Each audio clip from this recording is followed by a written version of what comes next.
চাকরি বাঁচাতে কল্যাণী বিশ্ববিদ্যালয়ের ক্যাম্পাসে রেজিস্ট্রারের পা জড়িয়ে কেঁদে ফেললেন মহিলা নিরাপত্তা রক্ষীরা। বৃহস্পতিবার বিশ্ববিদ্যালয়ের রেজিস্ট্রার দেবাংশু রায় গাড়ি থেকে নেমে ক্যাম্পাসের রাস্তা ধরে অফিসে যাওয়ার সময় তার পিছনে দৌড়তে থাকেন মহিলা নিরাপত্তা রক্ষীরা। একটি চেয়ার নিয়ে রাস্তাতে বসে তাদের অভিযোগ শুনতে আবেদনও করেন। রীতিমতো পা জড়িয়ে কান্নায় ভেঙে পড়েন তারা। রেজিস্ট্রার তাদের অফিসে গিয়ে কথা বলতে বলেছেন, বিষয়টি দেখবেন বলেও জানিয়েছেন। নিরাপত্তা রক্ষী ওই মহিলাদের অভিযোগ, নতুন লোক নিয়োগ করে তাদের কাজের দিন সংখ্যা কমিয়ে দিচ্ছে সিকিউরিটি এজেন্সি। মহিলা নিরাপত্তা রক্ষীদের অভিযোগ, প্রায় 11 বছর ধরে তারা এজেন্সির মাধ্যমে কল্যাণী বিশ্ববিদ্যালয়ে কাজ করছেন, কিন্তু এখন নতুন লোক নিয়োগ করে নোটিশ কাজ থেকে বসিয়ে দেওয়া হচ্ছে।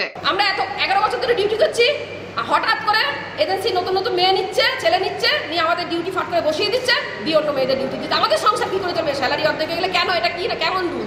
এজেন্সির তরফে উনি নিয়েছিলেন রতনলাল হাগলু 14 সালে, কিন্তু আমাদের রতনলাল হাগলু নিয়েছিল আমাদের ডিউটিটা পোস্টটা চলে যাওয়ার মতন ডিউটি উনি দিয়ে যাননি। উনি হঠাৎ করে চলে গেছিলেন ঠিকই, কিন্তু আমরা 11 বছর একইভাবে ডিউটি করে আসছি। কিন্তু হঠাৎ করে এই নতুন এজেন্সি আসে আমাদের এই কাজ করছে কেন? এত এজেন্সি এসেছে গেছে, কই আমাদের উপরে এই অত্যাচার তো করেনি।